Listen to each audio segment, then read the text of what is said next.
Welcome to Life of Legacy, your key to a better life. I'm your host, Jonathan Lawrence Clark, and I'm here with a very special guest today, John Deering III. And I'm going to do a brief intro. There's a lot more to this guy than what I'm going to share with you today, but I want to give you a little bit of an idea of who our guest is today. So, John is the Director of People Strategy and Development for Ronside Central Delivery.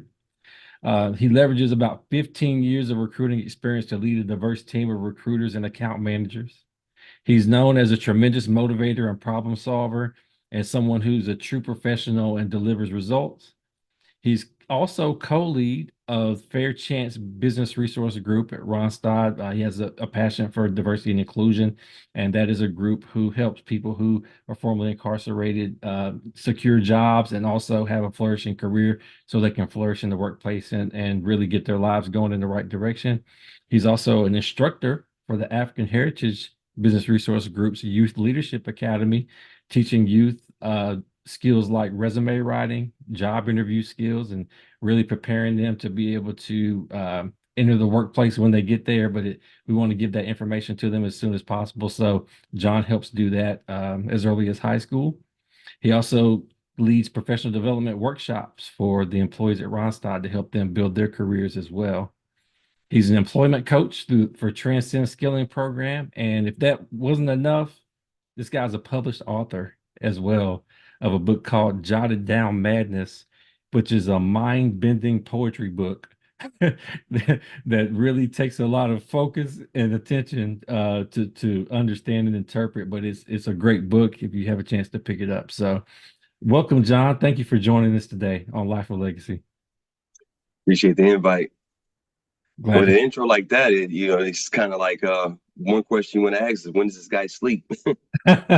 Yeah, that's a fair question, man. That's a fair question to figure out when you sleep. It's might be a vampire or whatever. I don't know what's going on, but you got a lot going on there, man. But it's great to see you involved in such meaningful work, and we'll get to that later when we talk about passion. Yep.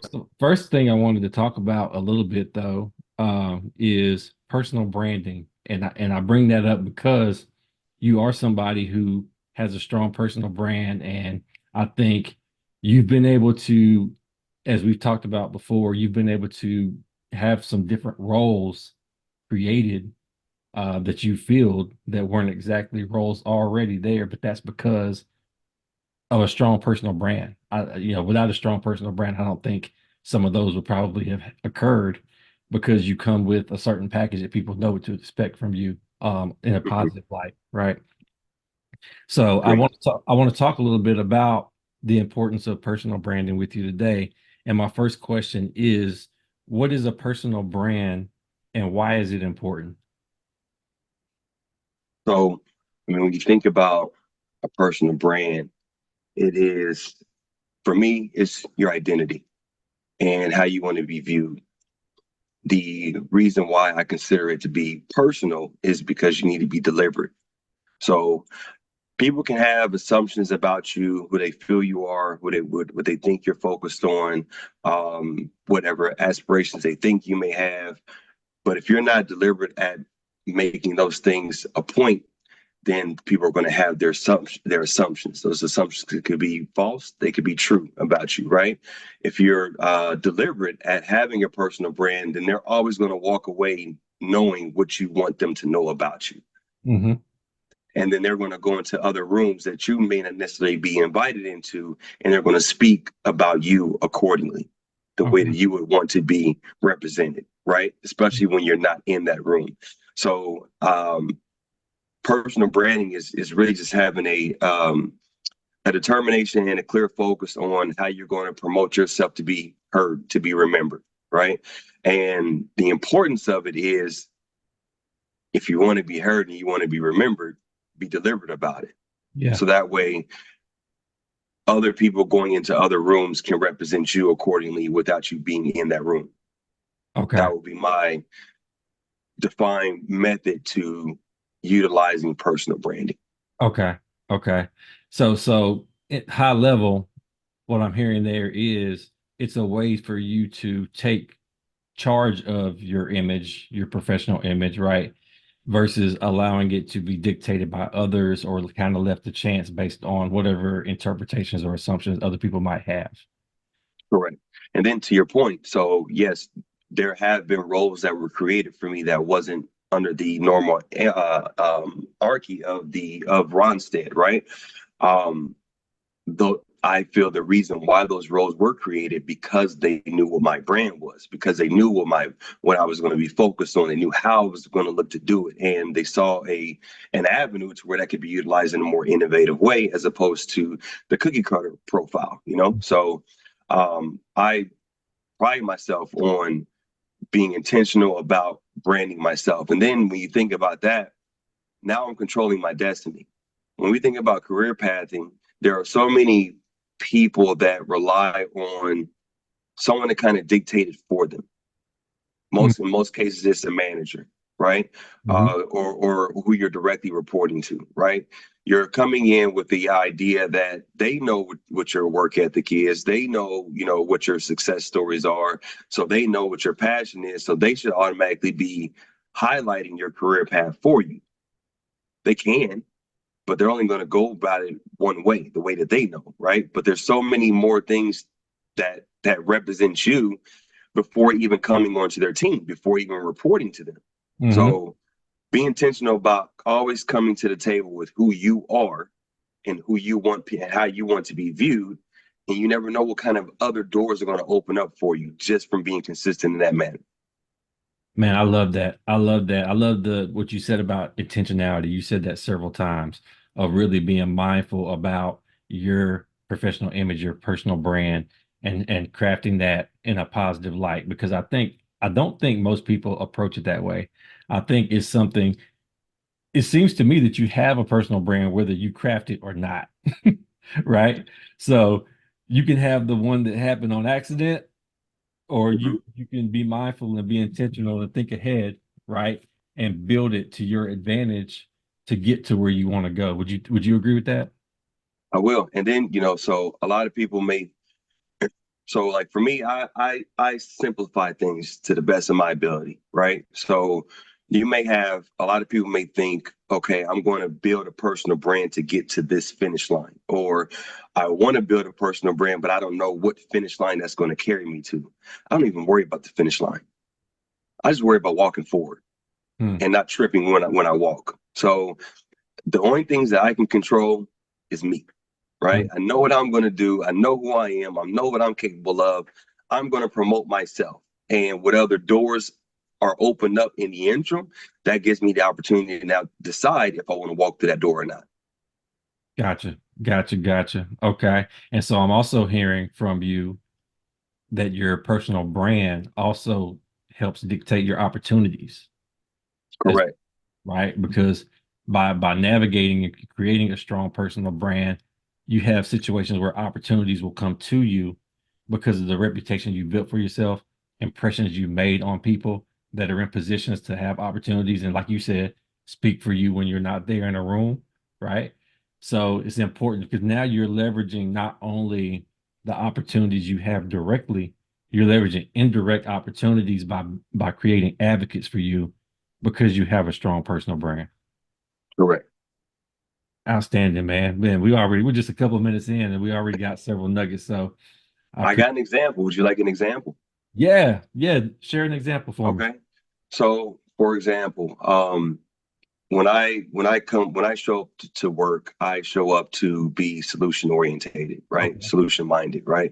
I want to be an asset to anybody that's going to work and partner with me. Like that's my simple goal, simple format. That's my personal branding, right? Um, in doing so, my boss had came to me with an opportunity. This was a I won't go with the names of clients and things to that degree, but Yeah. it was a huge client for our company within our department, one of the largest ones that we've ever encountered. The whole process was new. There was nothing created, there was nothing structured, there was nothing formatted. So somebody as a leader was going to have to come in and take on multiple hats, mostly like a startup. I was going to have to take an operations approach. I was going to have to take an onboarding approach. I was going to take a business management approach. I was going to take an account management approach in addition to what's on my plate, which is leading my team, right? Yeah. And then, you know, partnering and being successful with all of our KPIs, metrics, et cetera, et cetera. Okay. Oh, by the way, I had to create those too because those weren't even established. So Okay. in most cases, somebody will walk into that situation like, that's too much. It's overwhelming. Like I walked in and said, can I do it the way I want to since you have no structure of how to do it?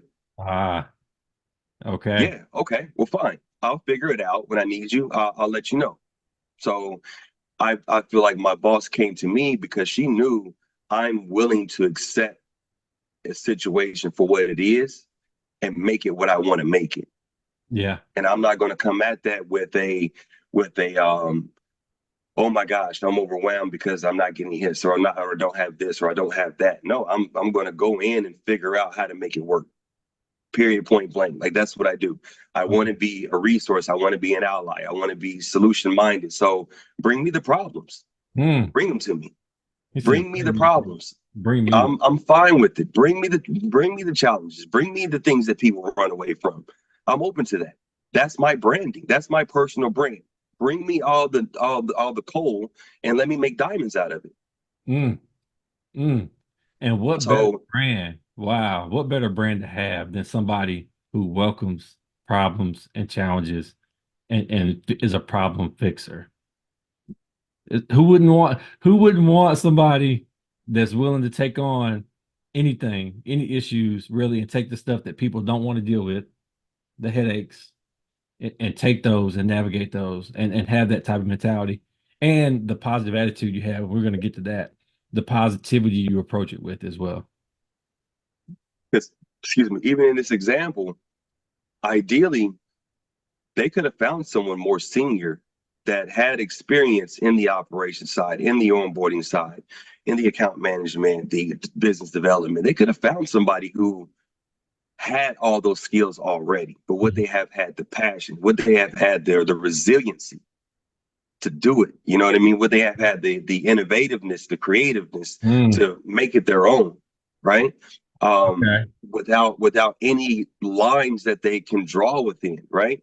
So and then and then be honored and be appreciative. Like, okay, thank you for giving me this opportunity. Yeah. So bring me the problems. I look at that as an honor. Thank you for trusting me with the things that you can't figure out for yourself. Thank you. Thank And you, let's do it together. man. And you said something earlier, and I didn't want to miss it, but I didn't want to cut you off either. Um, and I lost my train of thought, but if it comes back to me, I'll circle back to it. But you made me think about something. I'm upset I missed it, but I didn't want to cut you off. All right. So anyway, I don't want to stop your momentum because I think we're on a roll here. But right now, while you're on a roll, I want to know from you, John Deere the third, what are the keys to building a strong personal brand? Well, first and foremost, I would say consistency is going to be key. However you brand yourself, you need to make sure that's something that you're going to live with for the rest of your life. Okay. So if you say I am solution minded, you got to be open to the problems coming to you. Yeah. You got to be open to deadlines that may not be realistic, and you have to be able to say this is why that's not realistic. Yeah. Okay. Um, Got that. you have to be, and then when we talk about consistency, you have to be honest with yourself. Hmm. I run into a lot of people that are applying to certain positions. I'm looking at their resume and I'm like, you can't even speak to this. Like, why are you? I understand that's the type of pay you want to make. I understand that's the type of shift that you would like. I understand that's the type of industry you want to be in. Mhm. But we got two different phases we need to really hone in and get to before we get to phase three. And you're going from phase zero to phase three. So you got to be honest with yourself. Even if Okay. you were given that opportunity, can you be consistent and successful in that role? Yep. Or should we go to phase one and then phase two and then phase three, which is going to be the consistency to grow and to continue to develop and continue to get honed into this craft. So Okay. if there's a rule of thumb or a process flow for building and designing a personal brand, first and foremost, be consistent at you. Okay. Because if you know who you are, if you're confident in what you're speaking about, you're not going to please everybody. The situations where you can't please somebody, you could still walk away with your core intact.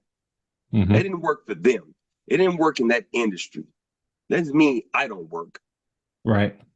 No one's perfect, right? Hmm. Maybe the relationship wasn't there. Maybe the partnership wasn't there. Maybe the camaraderie wasn't there. Maybe there are things that I didn't know about that I was never told, which prohibited me from being able to do my job Right. accordingly and effectively, right? Those things don't have anything to do with me, though, because I know my aptitude. I know what I'm going to bring to the table. I Hmm. know my determination, right? So those are the things that I am going to promote when it comes to my personal branding. I'm not saying I'm going to be your solution. I'm going to say I'm solution minded. I'm going to give you all the suggestions that I feel that are solutions to this situation. You may not agree with those as solutions. Hmm. You may not want to entertain those as potential solutions. It's fine. But I know my due diligence and what I did to come up with those solutions. So when we think about, building your personal brand, I would say 100% consistency and consistency at understanding who you are and carrying that forward. Okay. So let me tell you what I've heard. Because you said quite a bit there. So I did hear the consistency. You said that several times. Um, so consistency means people are going to know what to expect from you because you deliver on a consistent level, right? You've been able, you've shown you can deliver not just once, but regularly on an ongoing basis over an extended period of time, right? That's the routine, correct? Yep. Self-awareness, knowing your strong, what your strong suits are, where you're strong, and also where your blind spots and your growth areas, right? And then being honest with yourself about what you're ready to take on and not overshooting, right? Doesn't mean you don't ask for stretch opportunities because Right, correct. I think we agree sometimes you can have a stretch opportunity, but if it's a if it's too far out there, then you might just be kind of shooting yourself in the foot a little bit, and people kind of raise their eyebrows, right? And then also, for the sake of growth, it's important to know where your growth areas are so you can continue to get training on them, skill develop, and mentorship and that kind of thing. And then, Going into you. and I heard you say, I heard another thread in there, which was authenticity. Mhm. Authenticity. Being yourself, knowing that, okay, I know I'm good at this, right? Owning it, walking in that, delivering the best you can, and also knowing when to discern when you needed to improve versus when you were in a situation that maybe wasn't the best fit or best circumstance for you to get the outcome needed. Was I hearing that correctly? You were. And I mean, just to be transparent, fact of the matter is we're young and we're black and we're in corporate America, right? In Absolutely. most cases, you only have that one opportunity. Hmm. Like every opportunity, you have to treat it like it's your last opportunity. So I rather go into a situation with full transparency to not only myself but my business partners, Hmm. so that way they don't set the bar higher than what I want it to be. Hmm. You undercommit and overproduce. If you have that example, if you have that, equation and everything in every facet that you put yourself into, then in most cases, you'll never come up short. So you said something interesting there too, in terms of personal branding, speaking to, us being both, black males, right? So we're people of color. So when it comes to people of color, women, let's talk about personal branding in those scenarios for those particular groups, right? Do you think it has an even greater significance for those groups than it does other groups in terms of the impact if you allow your personal brand to go the wrong direction and have a negative personal brand? Do you think it has a greater impact for those I think groups? it does 100%, 100%, especially for those two groups. And reason being, unfortunately, in most cases, people outside of those groups, if they're going to have an assumption about you or an opinion about you without directly encountering you, working with you, and having some successes with you, it may not be positive. Hmm. It may be reluctancy to even want to work with you without even knowing you. And So if sorry, go ahead. if you're deliberate about your personal branding, when others are walking into those rooms that you're not invited into, it's already canceling out the stigma, or it's giving them a perspective that they just wasn't fathoming at all. Hmm. Like, oh, really? Oh, that person does all that? Really? Okay. So I'm just looking at his name and his picture, and I don't see that. I don't see none of that. Okay, yeah, let's work with them. So Okay. yeah, I think it definitely has a more influential impact for those groups for sure. Okay. And would that be because you could be more subject to stereotypes if you don't take control of your personal brand? I would think so. Okay. Interesting. And we'll be able to go deeper into that later. But that's you think that I know we've made progress, but unfortunately, in certain areas, certain circles, those things are still challenges that we're dealing with, which is probably why there's still a disparity in certain leadership roles for those groups, for people of color and women, right? So lots of progress being made, lots of great efforts. Even at Randstad even is a great example of a company that makes a lot of strides in that area and works hard to improve with the business resource groups and things they make available to different groups. So we'll talk more about Agreed. that later. Yep. Still some work to do and steadily making progress. All right, so you are And on both sides. I mean, we'll go into a little bit later, but just to kind of on both sides, it's not like we're pointing fingers because just like others may have a stigma about us, we have a stigma about others, right? So I may automatically see an audience that looks nothing like me, and I may automatically think I have to show up, I have to do more. They may not be thinking that way about me, yeah, that is true. but I'm walking in there with that assumption. Yeah. So we're not pointing the finger. It happens on both sides. Areas of opportunity for both. Yeah. But even that's why we have, some companies call them employee resource groups. Ours, the Randstad is called business resource groups. Um, that's why those are available too. For part of the reason is for support, right? So you can Mhm. go to an environment where if you feel like you're being judged, excluded, not given opportunities, or maybe you just need a sounding board, right? You're in a situation and you don't know quite how to interpret it.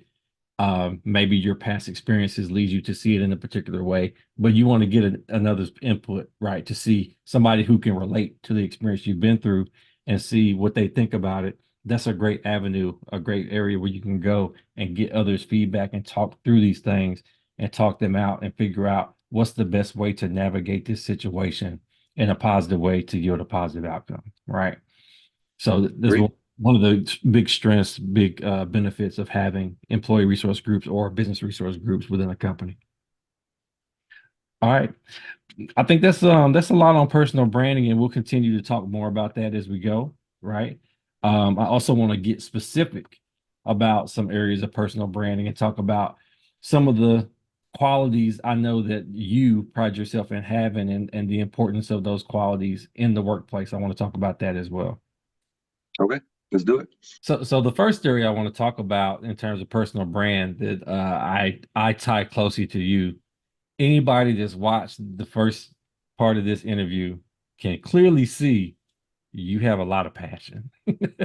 You're you're a passionate individual, man. And ever since I've known you, it doesn't matter if it's work related, BRG related, writing your book, whatever the situation is, you bring a lot of passion to the table.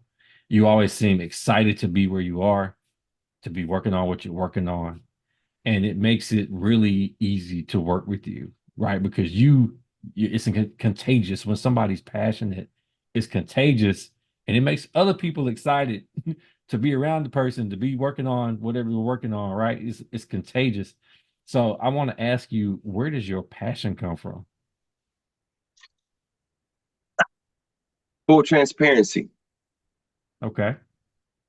I am a two-time convicted felon. Okay. So for me, I was never supposed to be working at Ronstadt.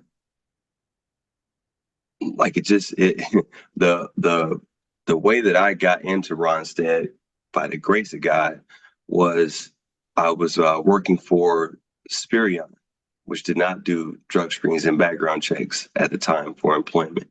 Mhm. Ronstadt bought Spirion. So then it was a merger and acquisition. During the merger and acquisition, I got promoted into management. The loophole was managers didn't have to do background checks for Ronstadt. We just got converted in.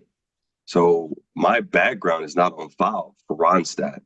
What that has stopped me from getting in to be determined, right? But I mean, coming in and applying, I don't think I would be at Ronstadt. So my passion is I know I'm not technically supposed to be here. Like it wouldn't have happened. So every day is a blessing at Ronstadt. So yeah, I'm going to come in and I'm going to grind 100% because I appreciate it. I appreciate the blessing that God gave me, and I've been working within this organization for 14 years now. Longest relationship I've ever been in life, right?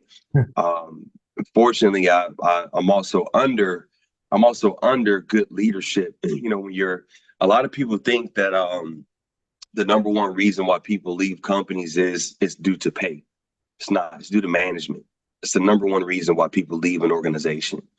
I have been under a management team that has always cultivated in me, that has always challenged me, that has always looked for ways to grow and self-develop, right? Okay. Has put me in places to where I could utilize my strengths and work on my weaknesses, has worked with me in tandem, never left me alone, never left me just out stranded, right? Especially if I raise my hand, you know? So when you have somebody that's always there in your corner, you're naturally going to bring your A game. Because not only do I not want to let myself down, I don't want to let that person down. That person's fighting for me. That person's speaking about me in rooms that I'm not invited into, right? That person is making sure that I the next opportunity comes and I at least know about it as opposed to someone else just getting it and I didn't even know about it. And Right. I wonder why didn't I have that opportunity? Why didn't I even get to know about it? You know what I mean? So um those are the things that the cards that you're dealt with, right?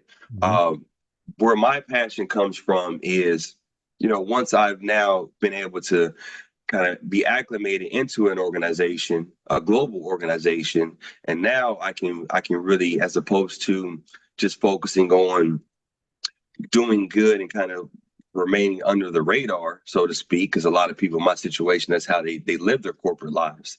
Now I can be intentional. I can focus on the things that I feel I want to do personally within my professional organization. So the things that you mentioned that we work on in tandem, all those benefits that you get out of when you work with me, just understand it's because I chose to get into those type of environments because those were part of my passion. Those are things that those are things that I was going to do outside of Ronstadt anyway Right. because I wanted to, right? But Mhm. now I have the opportunity to do them within Ronstadt, which is even more appealing and more great. Yeah. Um, there could be other scenarios to where I'm just working and it's not my passion. Mhm. I'm going to put my best foot forward, right? But you may not see that drive or you may not see the same type of energy because it's not necessarily my passion. Yeah. So when you think about the definition of passion, it's strong and barely controllable emotion. That's what passion is. Barely controllable, meaning if I don't do this, something's boiling inside of me now because it has to come out, Mm. right? And when I am doing it, I'm not getting tired. Okay. It's its own energy. Is I'm fueling myself as I'm going because it's my passion, right? Yeah. So to answer your question, what drives me, I like being in environments to where I can authentically put my best foot forward. When you're doing something that you're passionate about, nobody has to motivate you to do those things. Yeah. Nobody has to tell you, it may take you 15 hours to knock this out. You're just going to do it. Yeah. Okay. Nobody has to tell you, hey, look, you're not going to get paid for overtime, but you need to meet this deadline, Yeah. and you may have to work this weekend to do it. Okay. You're just going to get it done. Hey, on Monday, it's done. It'll be done. We got a 12 o'clock call. I'll be ready for the call. It's that's your motivator. So I and I would say maybe out of 14 years, I would say maybe the past 5 have been to where I had the opportunity to where I could focus on things that I was passionate about, like truly passionate about. Got it. Okay. So last 5 years, chance to focus on some things that were really close to your heart, things you really care about, enjoy, right? The time before that, because we said in 14 years, so there was like 9 years or so prior to you getting into that sweet spot where you could really pick what you wanted to focus on, right? So Mhm. I initially heard you start with gratitude, right? You mentioned your background, two-time convicted felon. Opportunity opened up for you just by chance of the circumstances and the man upstairs, right? Whereas in normal circumstances, you would have been denied an opportunity based on the past. God intervened, I wouldn't even have applied to Ronstadt. even applied. Okay, so wouldn't even have applied to the opportunity, right? So door closed, whether you keep it closed or whether it's closed on you, door closed, right? But God opened that door. And so your gratitude for that opportunity, acknowledging that, hey, I normally wouldn't even be in this situation. You're making the most out of it because you're grateful. And I also hear, obviously, man of faith, right? I hear that under there as well. You feel thankful and so grateful to God as well, not just the people who gave you the opportunity, that you want to honor that. So Mhm. so I hear gotta say faith as well. Because I think you being a man of faith is also driving that gratitude and that mentality of I'm gonna make the most of this because I have an opportunity that other people like me in my situation are denied, don't have, right? So I think as long as we're on this subject, I don't want to miss talking about, excuse me, got a little stuff in my throat. I didn't want to miss talking about Fair Chance, BRG. Okay. Okay. Because while we're talking about passion and you just shared your experience, it's now clear to me why you got involved as a leader with Fair Chance BRG, right? Can you talk a little bit about what you do through the Fair Chance BRG and why it's important? So when we um when we first started the Fair Chance BRG, our myself and my co-lead, our number one goal was we were going to come in as a BRG, but we're going to operate as a task force. That was our goal.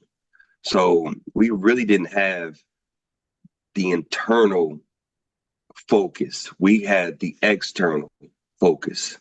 How Okay. can we help people that have been impacted by the justice system get hired?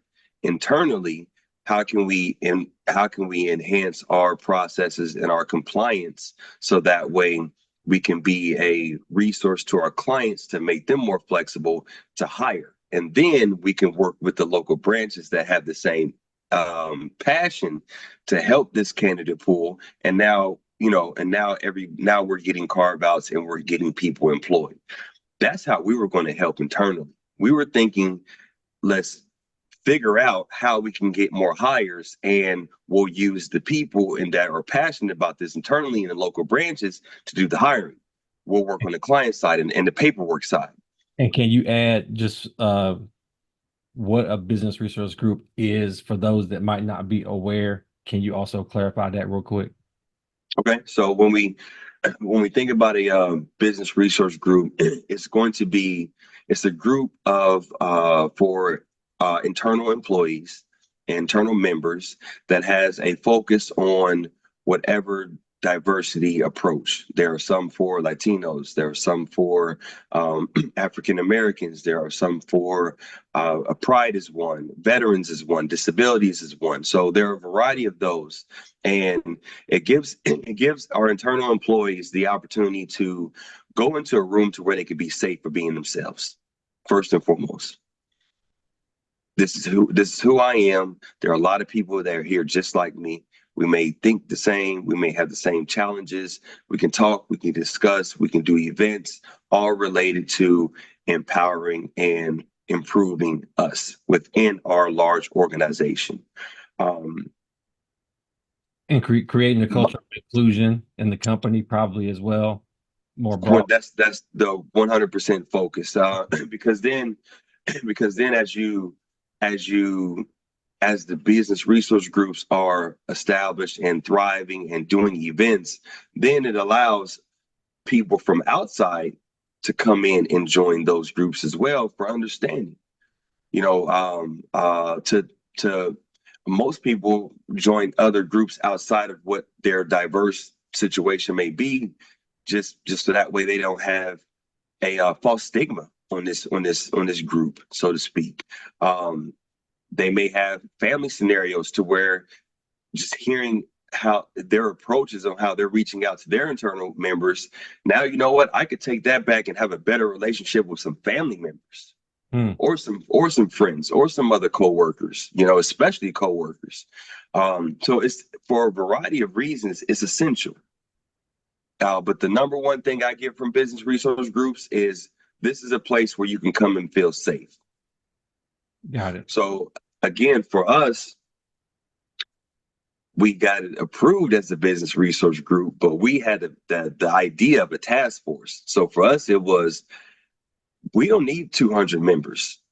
I need 25 people that want to go out and help people get hired under this candidate pool. Like, Mhm. that's what I want, right? When Mhm. we did our when we did our when we first and foremost, when we opened the doors to our business resource group, in the first 30 days we had 50 members, which was like, okay. Our first membership call, all membership call,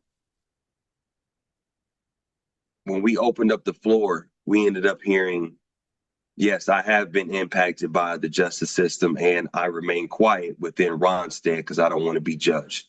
We also heard, I have not been impacted by the justice system, but my family has. And I've been judged because people know my family. Mhm. We also heard, I have no impact from the justice system, myself or my family, but I don't want to continue to look at people that have in a negative light without even knowing them. Okay. So I'm here to do kind of a pride check. Got it.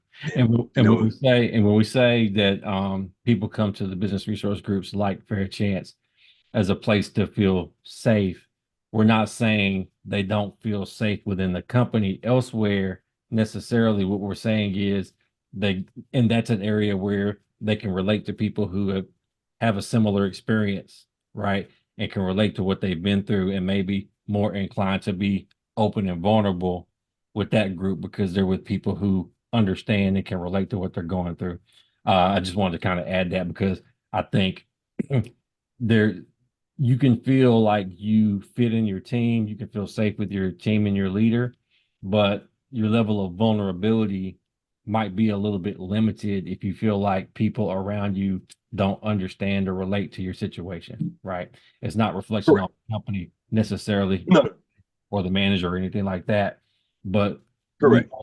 those of us who have been from disadvantaged backgrounds, underserved communities, might feel more inclined to be more open and vulnerable with groups who understand what we're going through.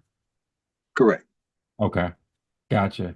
And so with Fair Chance, first of all, I love what you are doing because I love the fact that you're creating opportunity and wanting to give support to people to help them feel more inclusive and belonging, have a sense of belonging in the workplace, regardless of background. I mean, if they can do the job, they can do the job, right? And they deserve an opportunity to, advance, grow, flourish professionally, just like anyone else. So huge props for what you're doing through the Fair Chance BRG. And I would like for you to also talk about on the horizon, like what do you see for the Fair Chance BRG over the next year or two? What are some of the things that you all would like to see and like to make happen? Um, First and foremost, thanks, for the flowers.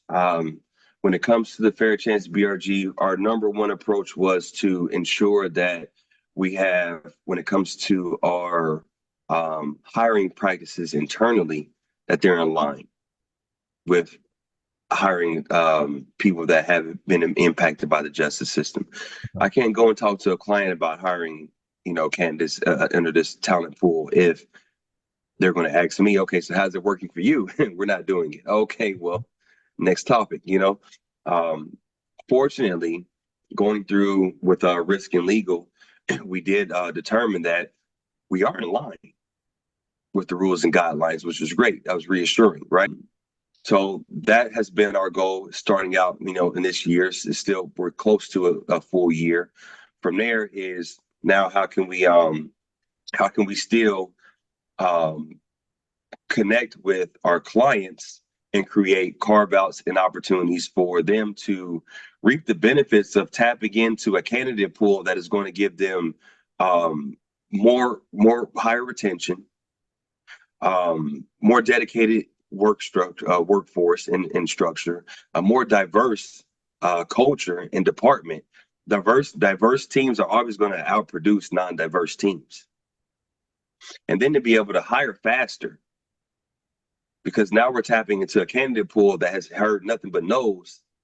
They're going to come in, and when they hear that yes, they're never going to let you down.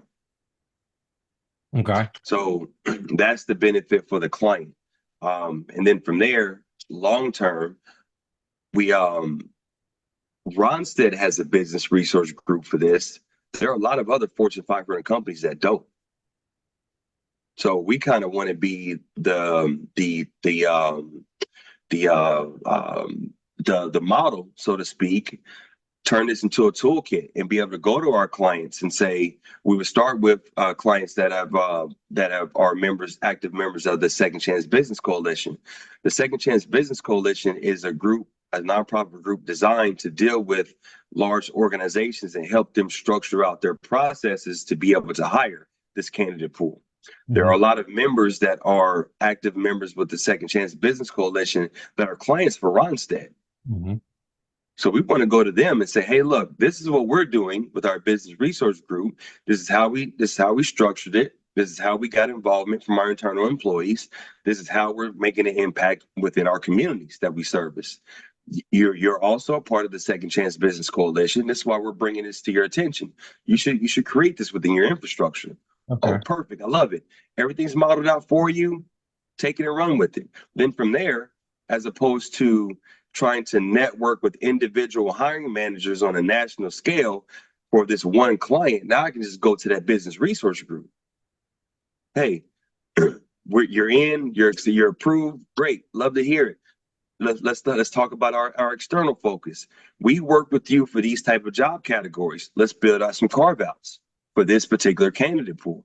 Now we're really impacting the community on a higher scale faster. That is my 3-year goal. Okay. Okay. So not only impacting it within Randstad, but now you're starting to impact other businesses, serving clients and really spreading the philosophies, the practices, and the things that you're doing within Randstad as well. You're spreading it outside the company. So, man, listen, that could be huge. That could be a major undertaking. Going to be, Going to be. going to be huge. We're going into positivity next, man. We're going into positivity next. I love that. See, I love that about you, man. And your passion for this, it just oozes out of you, man. I can tell it's something that's really close to your heart. So again, hats off to you for what you're doing and the leadership that you're providing in that area. Much appreciated, man. Appreciate it. I had to touch on that while we were talking about passion. Mhm. Anyway, moving on, topic is passion and the importance of that in a personal brand. And so you share with us where your passion comes from, right? So, and I think it's clear, that you think it's important for somebody to be passionate about what they do. Can you explain why or why not? Like, why is it important for somebody to be passionate, or if you think it's not so important, which I don't think you think, but can you share with us why it would be important to be passionate about what you do? So I always have an expression that I kind of say. I say, if you're not busy, you're not needed. Hmm. If you're, but if you're too busy, you can get overwhelmed. If you're productive, it's not being busy. I could be busy doing a lot of things and get nothing accomplished, Okay. which is going to wear me out, right? I could be productive getting things accomplished and be busy. If I'm passionate about the things that I'm productive in doing, I won't get tired. Hmm. I won't get overwhelmed. I have a bad day, right? But I'll be able to pick myself up because I know why I'm doing it. And in most cases, if it's something that you're passionate about, you raised your hand to do that. It wasn't thrown on you. It wasn't someone else's obligation that they just put on you because it was part of your job. It was something that you said, in addition to what I'm doing, I'm raising my hand. I want to do that. Hmm. I want to be a part of that. And most things that you sign up for willingly are the things that you talk about all the time. And that's the motivator. Like that's the fuel. So, for me, when we're talking about when we're talking about passion, I'm not talking about the project management job that I'm doing. We're talking about the Fair Chance BRG. Yeah. Talk a Like little bit these are about that. those are the motivators. Those are the things that get you up and help you to get out of bed to Hmm. go check in to wherever you have to check into to Hmm. make sure that you accomplish those things. Those are the things that have you going to sleep late and you're fine with it. When you wake up, I only had 3 hours of sleep, but you're fine with it because you know why. But I got that done. Perfect. So for me, I think, but also keep in mind, out of 14 years, the first 9 was my personal branding. I wasn't doing anything that I was passionate about. Yeah, and now you're getting to what I wanted to ask you, which was I heard you talking about when it's something close to your heart, something you really care about, right? It's something you would be willing to raise your hand for. What about the people who are out there that let's say they haven't discovered their purpose or passion? Because I heard a little bit of purpose stuff in there too, right? If you know something that's kind of tied to your purpose, that kind of triggers your passion and that gives you that engine, Mhm, that fuel to pull from where you don't get tired, what you were just talking about, right? mhm, That person who feels like they don't know their purpose or they don't have a sense of passion, they don't really feel that energized or up or pumped up about anything specific, right? Any specific area. What can that person do to bring a sense of passion to what they do outside of that? Or would you say they're just maybe in the wrong area? What do you? You can everybody's different, right? So when we talk about passion, your your passion for something could be a hobby, not necessarily work related, right? It could be crochet. I want to I want to knit a blanket in a Mhm. month. So every weekend I'm not going out because that's my time to knit. And I got 4 weekends to make my blanket. Hmm. and I want to make this blanket. And I'm my wife's birthday is next month, and this is going to be my gift to her. Hmm. She's going to know I put all my heart into that blanket, and she's going to cherish it. But it's a surprise, like, but that's your passion, right? Um, there in corporate America, you have worker bees, you have people that just want to come in, do their time, walk out, right? You Hmm. have leaders, you have people that are always looking for the next best thing. So everybody's passion level is going to be totally different. I still recommend that someone find some type of passion so that way you're not just on the hamster wheel, so to speak. Yeah. If you're not doing anything to if you're not doing anything to fuel your soul, which I think is what passion does, being passionate about something and carrying that forward and executing on that and chasing that, Hmm. if you're not doing those type of things, at some point I feel like you will be burnt out. Hmm. And we can talk about physical fatigue. We could talk about mental fatigue. I think mental fatigue is worse than physical fatigue. I think if you have a passion for something, you're focused on that, that can help not wear you out mentally. Okay. And so I heard you mention some things. Sometimes it's things outside the workplace. So even if you're not in a profession that's tied to a passion or purpose of yours, if you have some things going on in your life that you're passionate about that serve as that outlet, it can still give you that fuel to help balance out whatever you're doing to maybe just, put food on the table, provide for your family. So even if it's not your job per se, having something in your life that you're passionate about that really moves you, that energizes you, can help serve as fuel for you so you don't get burned out, even from your job, because you have an outlet for your purpose and passion. Is that what you're trying Right. to say? Correct. So the first 9 years, I was working, grinding, Hmm. right? Personal branding, right? Um, when I had free time, I was working with nonprofit organizations to try to see how I can assist with getting people hired because Okay. I was on the front end of recruitment and staffing, Right. right? I wasn't doing it at work though, Hmm. but I saw an out. I saw I'm working for this global organization. I have to figure out a way to where I can help them, right? Hmm. Because I have leverage. I have clients. I have orders. I just had to figure out how to actually get their foot in the door. Hmm. So I wasn't doing it for Ronstead, but I was working on my passion. That was something that I wanted to figure out. Then, ironically, 13 years later, I got my own business resource group to do it. So I'm like, okay, Hold on now. Hold on now. You said ironically. Do we think that was ironically? Because I didn't see it coming. let's think about this though. Okay, so you said you were doing it outside the company. So first 9 years building your personal brand, gratitude is fueling you, right? Your faith. Thank you for this opportunity. I'm making the most out of it. Build my personal brand, showing up, showing out, right?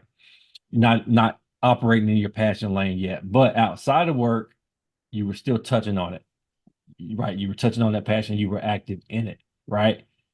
Could it be that the fact that you were active in it outside of work eventually brought the opportunity to you because you were being active in that area outside of work? And so ultimately later on, the opportunity was presented to you to do something like that through Ron Stott because you have been preparing yourself. Do you think that that's a possibility? Well, 100%. But the reason why, from that standpoint, is in my one-on-ones, I would talk to my boss about things that I'm doing outside of work. Ah, so you made people And aware. I'm like, hey, like we have to figure this out. Like we Okay. we have to figure this out. Like So I'm I on it. got it. I'm working on it, but we have to figure this out in some way, shape, form, or fashion, right? But did I see a roadmap to that? Absolutely not. I But saw you planted myself seeds doing though. it outside. But yeah, the seed was definitely planted and it blossomed into a beautiful plant, 100%. So yeah, just being in it and being passionate about it, you're talking about it. You talk about the things that drive you, right? With the people that you're comfortable with, right? Mhm. Fortunately, I'm comfortable with my manager. So I have our one-on-ones are more conversational than anything, unless we have certain topics, right? Mhm. Hey, Mhm. how's your weekend? I got this. I'm about to be partnering with this nonprofit organization. I'm doing this. Da, da, da, da. You know what I mean? Like, I'm comfortable talking to my manager about things like that. And then when the opportunity presented itself in an email, she's like, "Oh, hold on, Mhm. connect.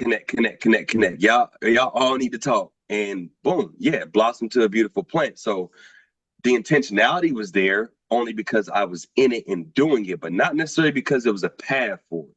Right. But That's what I mean, so, ironically. yeah, but even so, right? And that's even more relevant, I think, because I'm putting myself into the position of a person that they're working a job that's not tied to any area of passion, right? They're showing up every day, they're doing the best they can, right? They're like, is there ever going to be a an opportunity for me to work in my purpose or have it overlap with my profession at all, right? They don't see a path to it.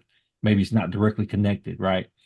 So from your experience, you got involved in it outside of work, right? So you were touching on it. You planted seeds with the people you were working with about this passion along the way. Mm-hmm. So all that kind of culminated in the opportunity eventually coming to you and being presented to you to actually do something bigger in a professional capacity later down the road, even though you weren't pulling the puppet strings to make that happen. You Right. you planted the seed and watered the seed that eventually brought forth the harvest for you to be able to do that, even though you couldn't see clearly the outcome, right? And so what I'm saying is there's people out there, they're working a job, they're like, oh, is there ever going to be anything that has more meaning to it for me out there, right? It sounds like it's important for that person to find an outlet for their purpose and passion or figure out what that is and Absolutely. get involved in it, even if it's not at their job, right? Even if it's outside, to begin to set the wheels in motion for something God might have for them to do bigger down the road, even though they don't know what it is yet, right? So that's what I'm hearing from your story is even if you can't make it happen at work, figure out what that passion and purpose is, touch on it outside of work. It gives you balance and gives you fuel, like you said, so that you don't get burned out on your job, just providing, right? But then also it plants the seeds that you're watering that could bring a bigger opportunity to you later down the line, even though you don't know exactly what that's going to look like. Agreed. Definitely have to have a pursuit to your own happiness, Yeah. and your passion will drive you to your happiness 100%. Man, okay. Okay. And I appreciate you sharing that. And then controlling what you can control Yeah. too. Okay. So just because I couldn't see the light at the end of the tunnel doesn't mean I shouldn't walk down the tunnel. There you go. If my passion is telling me go, you know what I mean? Like Yeah. go, go. So control what you can control. I would say that too. And you'll see how much more you end up being able to control. That was my lesson from pursuing my passion Okay. Did you ever pray on it? all the time, Okay. Think that made a all the difference? time, 100%. Okay. Bro, I am limitless. I am limited. God is limitless. So when you want great things to happen into your life, don't base it off of your hands and your wherewithal. Amen. Absolutely not. Amen to that. Amen to that. Man, that was a great story because I think we ended up kind of landing on something that I didn't intentionally see when I started down the road to the conversation. But I just wanted to make sure we talked about fair chance and your passion. And I think we ended up some really good information for the listeners. So thank you for that. No, Uh, thank you. I had a little self-reflection myself. Last question on passion before we go to the next topic. We're going to talk a little bit about positivity. But let's say, obviously, there's people out there, man. world life can be tough. People out there are going through it. They're going through tough times. They're discouraged. Um, Sometimes you just can't see the way forward, that things are going to get better. And maybe there's somebody out there that's been working towards a goal, working towards a dream, but just doesn't seem to be happening, whether it's getting a promotion or something personal, whatever situation might be. How does that person maintain their passion if they're going through personal hardships, somebody's sick, husband or wife lost a job, something's going on, right? How does that person maintain their level of passion during hard times, whether it's I've been working towards something that's not happening or I've got personal hardships at home? I may not be the best person to answer this question. And it may sound like I have no empathy. That's why I say that. But I have plenty of empathy. Um, so my caveat to that is, when is life easy? Mm,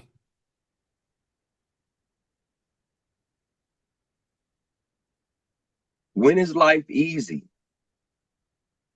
When do you wake up and everything just falls into your lap and every goal that you had accomplishes itself and you reap the benefits of it? When do you only put in 25%, but you get 75% ROI on that effort? Like, when is life ever easy? When is life easy? And so I say that from a standpoint to say I've been blessed. I've always had my mother and my father in my life. They weren't necessarily together, but they were always there for me. They were always in my life, okay. right? I grew up from kindergarten to my senior year of high school. I went to a Catholic school all my life. So, I've it could have been worse, 100%. And at the same time, when was life easy? Like, when was it just easy? Or when things just fall into my lap? It's always going to be challenges. I feel like the I feel like if there was no sorrow, how would you understand and appreciate smiling? If there was no pain, how would you understand and appreciate healing? So I look at this from a totally different perspective. Um, to go on to your point, if I'm constantly faced with challenges, how do I kind of keep myself going? Is kind of what I've heard, right? Mhm. Do just that. Just own it. Know it's you. You have to keep yourself going. Don't rely on anybody else to help you through it or keep yourself going. If somebody comes into your circle and they want to ally and they want to, let you cry on their shoulder, that's a bonus. That's great. God just put somebody great in your life. Take it for what it is. But the same token, you're going to leave that person at some point and then go back to you. You have to drive you. You have to motivate you. You have to challenge you to be better today than what you were yesterday. Nobody else can do that for you. It's a word called self-esteem. If you're losing yourself, you're losing yourself. The world is bent on harming you. Like, that's what it's designed to do. There's no perfection in this world. Don't rely on it. Rely on yourself. Control what you can control. So if for me, getting out, now I'm at a standpoint to where I'm like, okay, I got out. I get my paper that says I'm rehabilitated. I moved. I left Ohio. I came to Florida. Start fresh, right? My father moved to to Florida before. He said, I want to get you out of this scenario to save your life. And he was absolutely right. My father wears a cape. Well, my father is my hero without wearing a cape. Every time I see him, I see my hero just for that. Mm, And I was going throughout life trying to, for one, become an adult, become independent, learn how to be grown, right? Because I'm like 19, 20, mhm. and in a whole nother state, culture shock and everything. And I'm having people, I'm going through interviews. People are loving me during these interviews. I do the background check, nothing. In most cases, I would do an application before even an interview. Never get a phone call. I'm hearing nothing but no's. Nothing but no's. When I know I can do these jobs that I'm applying to, Mm-hmm. when I know I'll be a great benefit to this organization if they give me a shot, Mm-hmm. right? I'm hearing nothing but no's though. So was I frustrated? 100%. Did I have goals that I was not meeting and timelines that I was not accomplishing? 100%. Does that add to it? Yes. Was my family looking at me like, when are you going to get something going for yourself? Like now, are they now they're looking at me like, are you trying hard enough? Mm. Even more frustration. Yeah. They didn't necessarily say it, but you could see it on their face, right? You could Mm-hmm. see it, right? So then it's like, okay, you know what? Let me go back to what I was doing. Like, this is why I didn't even want to take this approach. But no, I had to tell myself, you're changing, you're growing. This is what normal people do. Like, you have to do this. Mm-hmm. Figure it out. Figure it out. So what I told myself was, instead of getting to the finish line, let me take steps because I need to see some wins. And this is how I can answer your question. I need to see some wins. Little wins are better than none at all. Because right now I'm getting none at all. So I started figuring out how, as opposed to turning a no into a yes, how can I turn a no into a maybe? Mm. Let me get it to a maybe. I don't know how, but I started getting maybes. I started getting, oh, I want to hire you. Let me go to bat for you to my corporate company and see if I can get you in.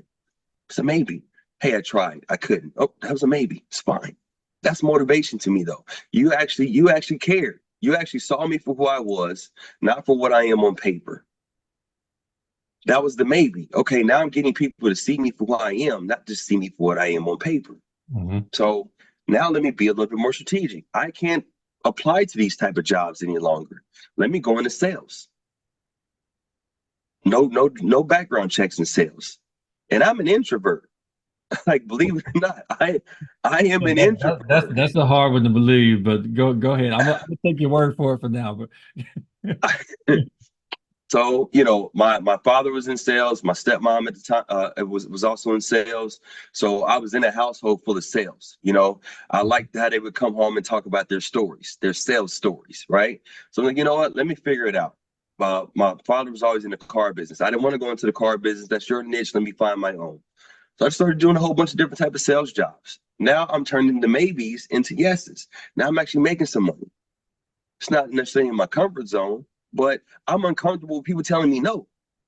yeah, So which is the most uncomfort? You know what I mean? yeah. Going here, Choose being discomfort. uncomfortable, doing something different, right? But making some money, or not doing anything at all, besides hearing another person tell me no. So for me, if I was to say, when life is hitting you hard, when you're focused on something, but you're not getting there, find a way to go in through the back door. And Okay. the way you do that is by being creative and motivating yourself to walk on the other side of the door. It's a longer walk. This is a big building. Mm-hmm. I'm walking to the front, the door is locked.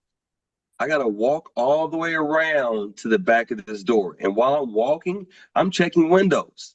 I'm going to see if the windows are open. If Yeah. the windows are open, maybe I'll just crawl through the window. All the windows are locked. More no's. Okay, but I'm still walking. And eventually I'm going to get to the back door. And then now that I noticed it was a long journey, a long trip, I'm sweaty and everything, but the door is wide open. Mm-hmm. And the door has a sign on it that says the front door is locked. Come through the back. Look at that. Look at what my efforts got me. Mm-hmm.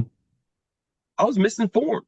You know what I mean? So I would I would say find ways to motivate yourself and keep yourself going. Anything else that someone else is going to do for you, that's a bonus. Take it and appreciate it. But keep driving yourself. Keep looking in the mirror and understanding who you are, who your personal brand is. Yeah. And if you got to get creative, if you got to pivot, pivot. Yeah. A And pivot, I rather pivot and keep walking as opposed to being stagnant and being stuck in one position or having to backtrack. yeah, I heard you a couple of things in there too. You use your strengths because I heard your problem solving hat several times when you were talking about your approach, uh, getting no's, finding a way to get a maybe, right? Going into sales, no background checks there. Let's start there, right? Let's build some confidence and get some quick wins, right? So problem solving hat, asset of yours that you leveraged, strength of yours that you leveraged in trying to find a way, right? When it looked like there wasn't going to be a way or that it was going to be super difficult. So I heard you doing that. Um, Gratitude. I can just feel the gratitude too because you tend to always kind of look at the positive side of things. I've noticed that about you as well, which we're going to talk about positivity too. So you take a situation that looks frustrating, where somebody else might give up, and you find something positive about it or a potential positive outcome. And then you focus on that instead of focusing on the downside. So that's something else that I've noticed about you that helps you too. And that gratitude is huge because just being grateful, even though things are going wrong, being grateful for the things that are going right, being grateful for the things that you do have, and thankful and focusing on that and realizing that it could be worse, no matter what the circumstances are. It could be worse. So those are some things I heard in there that might be helpful as well. In addition to what you said, going in the back door, find another way, not giving up, and finding a way to motivate and keep yourself going. Good stuff, man. Good stuff. And everything you say, I can feel the passion. I can feel the passion in all of it, man. Um, so passion, clearly a strong brand quality for John Deere in the third. But also kind of in hand, in tangent with that is positivity, having a positive attitude. And I think maybe your passion helps you do that. What I've noticed is that's something that is a huge advantage for you is always showing up with a positive attitude and not saying blind optimism, not saying blind optimism, Mhm. but a can-do attitude, somebody that people want to work with because engaging personality, not pessimistic or negative or Mhm. condescending, right? All that back to your personal brand, having positive attitude be part of your personal brand, right? So, next question I want to ask is, what are the advantages of having a positive attitude, both personally and professionally? All right, so I'll just dive right in to the advantages of coming to the scene professionally and personally with a positive attitude, right? Um, think about it this way, and it kind of goes back to personal branding. How do you want to be remembered? Mm, Do you want to be remembered as someone that no matter how tough the situation was, it was good to work with that individual because your perspective was on solution orientated, how to move forward, how to process the negative and how to process the negative but not dwell or hark on the negative. So that way you could find a positive. Or do you want to be remembered as all we talked about was the bad things and we didn't get to any solutions? mm, All we focused on in our relationship was the one or two things that went wrong. Meanwhile, I was never glorified for the 17, 18 things that I did right. Right. okay. So for me, I would say it's definitely an advantage to viewing scenarios from a positive standpoint versus a negative standpoint in regards to how people are going to continue to move forward with you. Hmm. So there's a saying, right? oh, the glass is half empty or the glass is half full. For me,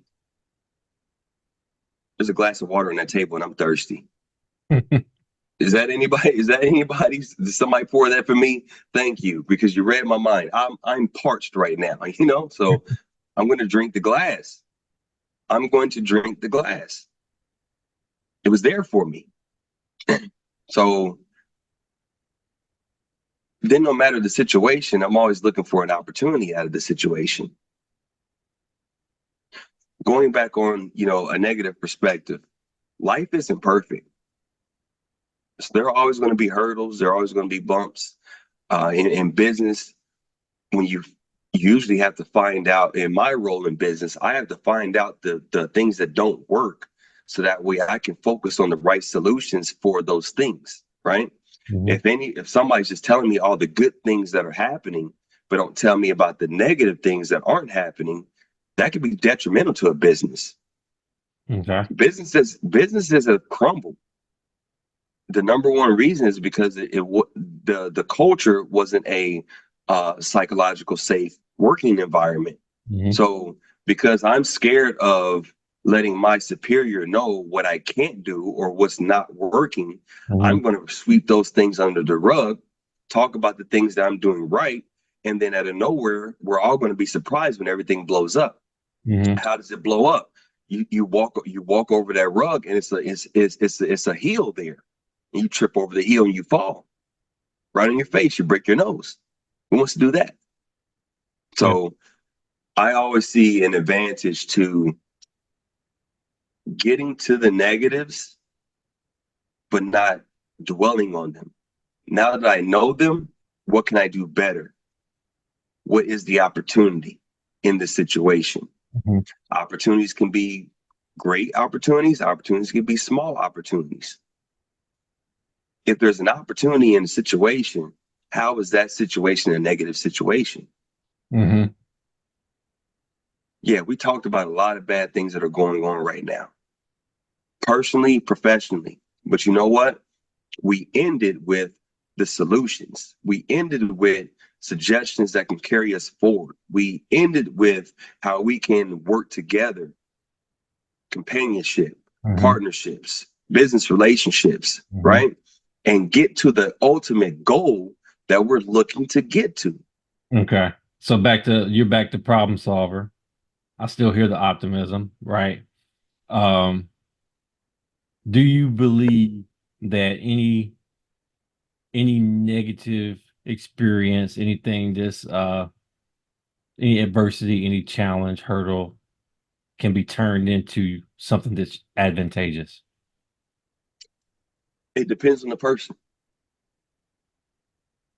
I could be I could be very positive on this call with you. You could be very negative on the call with me. I could be talking about all these additional things that we can do and what we can focus on. You Mhm. may be so negative to where you don't want to hear those things. You still want to hark on the negative. Do we get something out of that call? No, we don't. We don't get anything out of that call. Do we Mhm. get anything out of, foundational traits that we could build on the next call? Not necessarily, unless I come to you with, okay, I know what they're going to be negative. I already know they're going to be negative. So let me start with the negatives and the solutions to those negatives. So that way we can then finish with talking about more solutions and how these solutions are going to go about. You could still be reluctant to that conversation. So I would say, to answer your question, can it can it happen? Yeah, it can happen, but it really depends on the person. It depends on your intentionality, and it depends on you understanding your audience. So that Mhm. could also be good data. That's an opportunity in itself. If I know you're a negative person, I may not come at you with, smiles and flowers and, jokes. I may be a little bit more stern and more direct because that's your approach. So I Mhm. need to drive this conversation in the manner to where I can still get you to the goal of where I want to in the sake for the sake of this conversation. That's good data. So I saw the opportunity from the data on how I can be more productive with a more negative person than my personality. So again, control what you can control.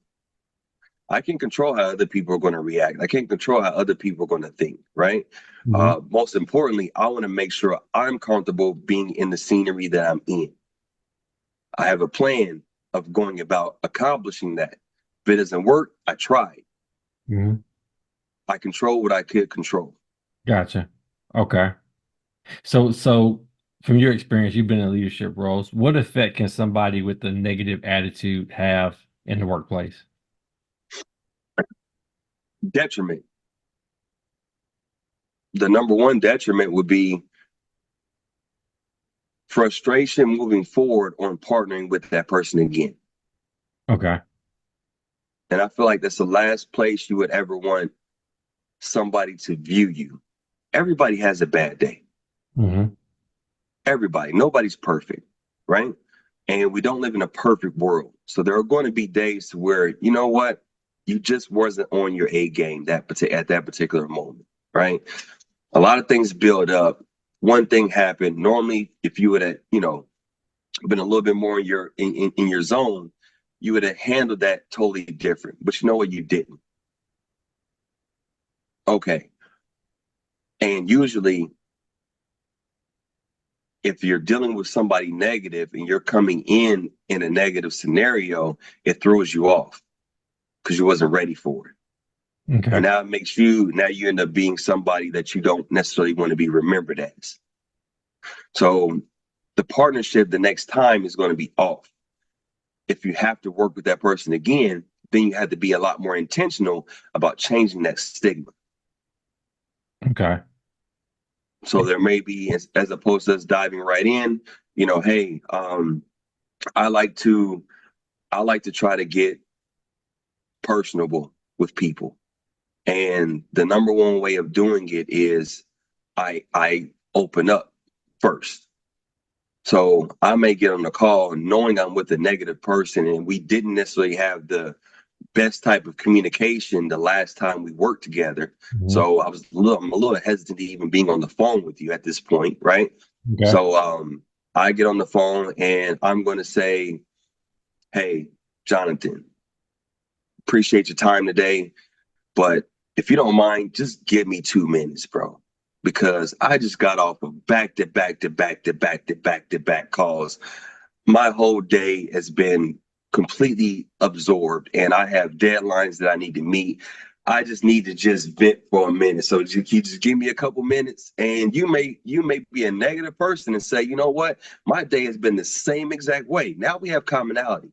Hmm. Now we have something that we can share with each other. Now Hmm. we're opening up to each other. And then okay, well, we got that vent session out of the way, right?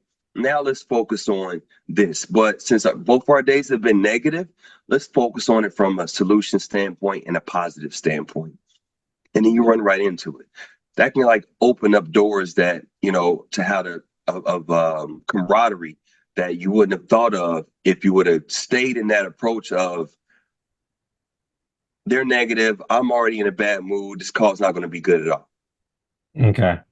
So you're saying it can actually turn out to be a positive if you're being authentic with someone in terms of just kind of sharing a moment, uh, having a little vulnerability, connecting with someone. It can be positive in that way as long as you don't stay there too long. Because you still got the data. So just being intentional about how you're going to use it. Have a strategy behind it. Okay. So earlier I mentioned to you about we were talking about passion, and I was talking about how contagious passionate people can be, right? How it can Mm-hmm. spread to other people and bring other people up and give other people energy. How much can someone who's negative have a negative attitude? How much can that person influence a team, the people around them? I think they can influence the team faster than having a positive perspective. You think so? Okay. So So, well, just think about this. When you watch the news, what do you hear? Positive or negative stuff? negative. When you're watching normal shows on TV, what do we talk about? We talk about the negative scenarios, not necessarily the positive scenarios. If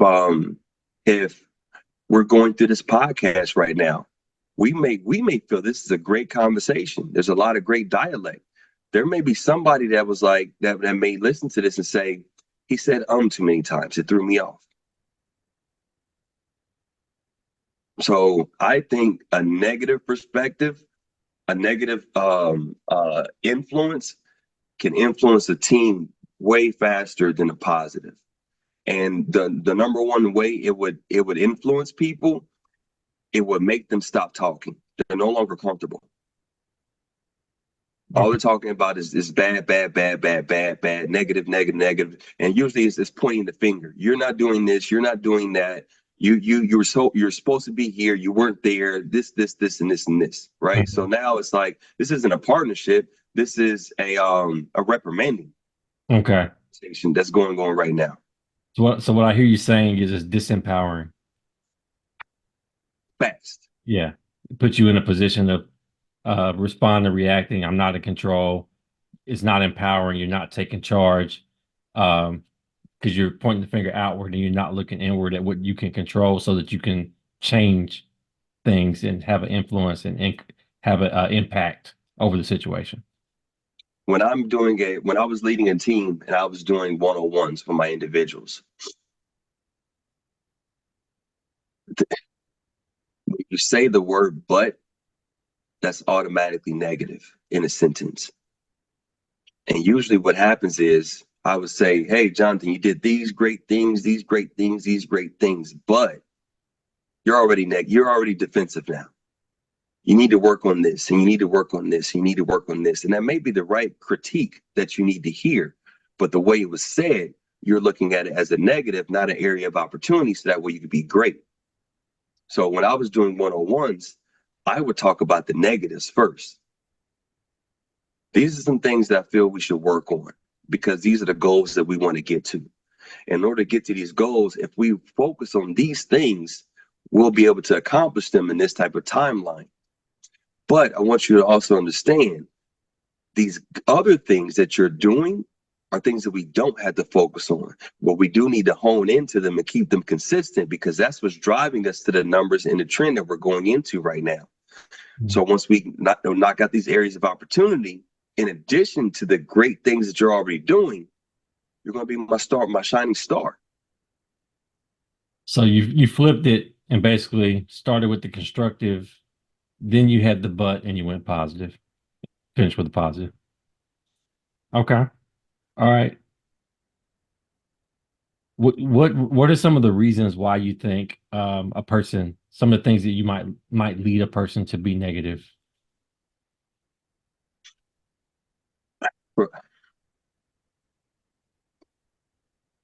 Everybody handles life differently. And we all have different experiences, which gives us different culture, which gives us different personalities. Mm-hmm. I'm intentional about understanding who my audience is. Someone else may not be intentional about that. If you're not intentional about who you're talking to, then you're not intentional about how you're delivering your message. So you don't necessarily care or focus on how they're going to view you moving forward. I do. A lot of people may not think that way. Right? So when it comes to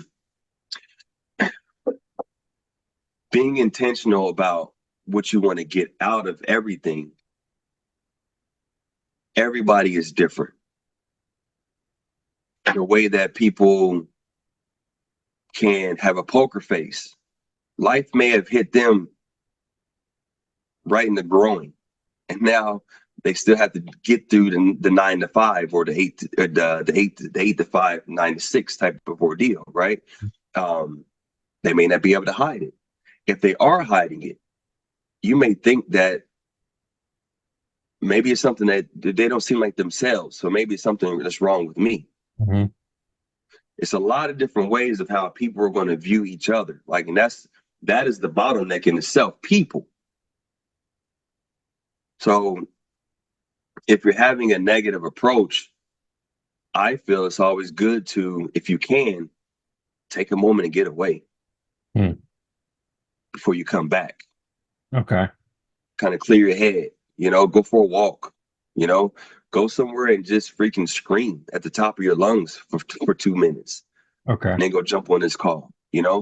Um, that way, the last thing you want is you always want to put your best foot forward. You always want to have your A game, right?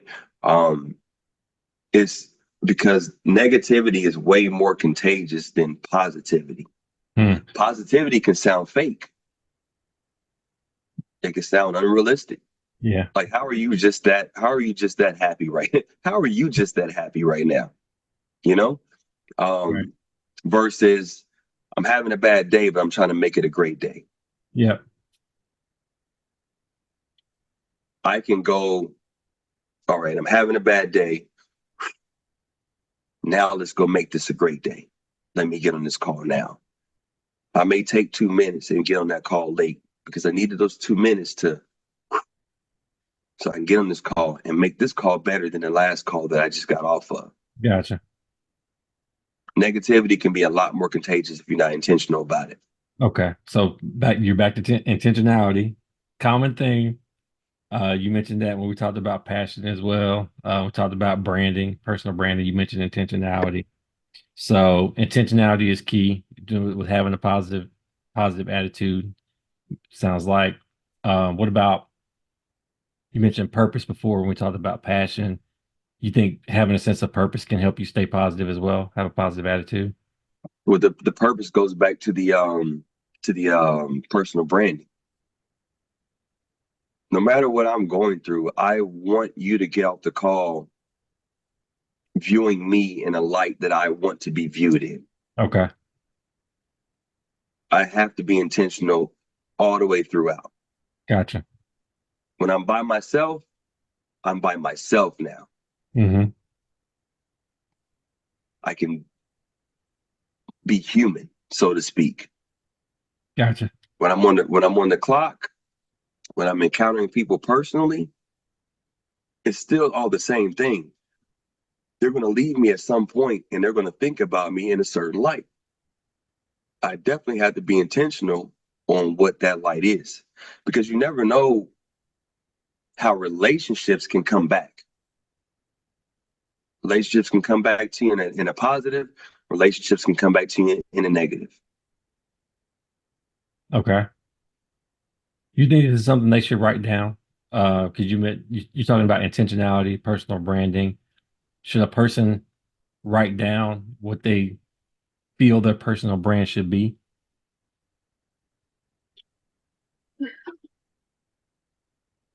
It depends on how everyone learns. Okay. So, it may be somebody that just needs to vocalize it. They don't need to read it. That would be a waste of their time. Okay. And if they're going to write it down, if they're obligated to write it down, but it feels like a waste of their time, they're they're not going to get anything. It's going to hinder the passion on that subject. Okay. Or they're going to write it down and never look at it, which is even more of a waste of their time, right? Mhm. Everybody learns differently. For me, I have not necessarily a vision board, but a task list for the year. My task list says these are categories that you always need to be focused on, and these are the things in those categories you need to be focused on. So Okay. that way, if you ever feel like you have free time, go to your vision board. It's something you could be doing. For me, unfortunately, free time kind of feels like a waste of time because I always feel like there's something else I could be doing. There's something else I could be doing. If I'm doing things that I'm passionate about, that doesn't feel like work to me. Gotcha. And if I just lay down and do nothing, my mind is going to be thinking about these other things anyway. So I might as well do something and check it out to get checked off the list. Okay. Good. So, Right. I think it's a good exercise. So that way you can it's you can if you're seeing it, then it's tangible, right? It's not Mhm. just this cloud in your head. Right. If you're writing it down, the way our brain works, our 80% of our brain is supposed to think of new ideas. Hmm. 20% is memory. In most cases, we use it the opposite way. We use 80% to remember things and 20% to think of new ideas. The reason why we do that is because we don't document things. Mm-hmm. So I have to remember, what am I doing today? What am I doing today? What am I doing today? What am I doing today? What am I doing today? As opposed to putting it on a sticky note, these 5 things. And as I'm going through the day, I pull out the sticky note, check it off. Pull out the sticky note, check it off. Pull out the sticky note, check it off. I wasn't thinking about what I had to do. I wasn't trying to keep remembering. That's why you keep saying it, so that way you don't forget. What do I have to do again? What do I have to do again? If I write it down, I don't have to think about it. All I got to think about is, where's my sticky note? Yeah. So the way our brains are supposed to be utilized and making things tangible so that way you can actually see it and carry it forward would be my recommendation for writing these things down. But at the same token, everybody's brain works different. Yeah. Yeah. Some people's brains do work different. I personally am a big proponent of writing things down, even journaling, buying yourself a journal and using that to clear your head. Because, like you said, sometimes it gets to be information overload when we're carrying so much and there's so many things going on. It's good to just do a download and get everything out. And when it comes to planning, having a purpose statement, vision statement, and then personal branding, you can write down what your personal brand should be. You can always come back and revisit it if you need to later on. If you're a person that maybe feels like it might be better based on your learning style to actually record it, you can actually record it as well, and you can listen to it back Point. uh, Yep, good point. later. So there's different approaches and different ways to help you remember and stay focused on it. But I do think it's beneficial to have some way to revisit and come back to it and remind yourself for focus because there's so many distractions and so many different things going on. It's easy to get lost and forget I agree. what you should be focused on. So I definitely think that can be helpful with grounding a person and kind of recentering them to focus on what they need to focus on and having that intentionality you keep talking about. I agree.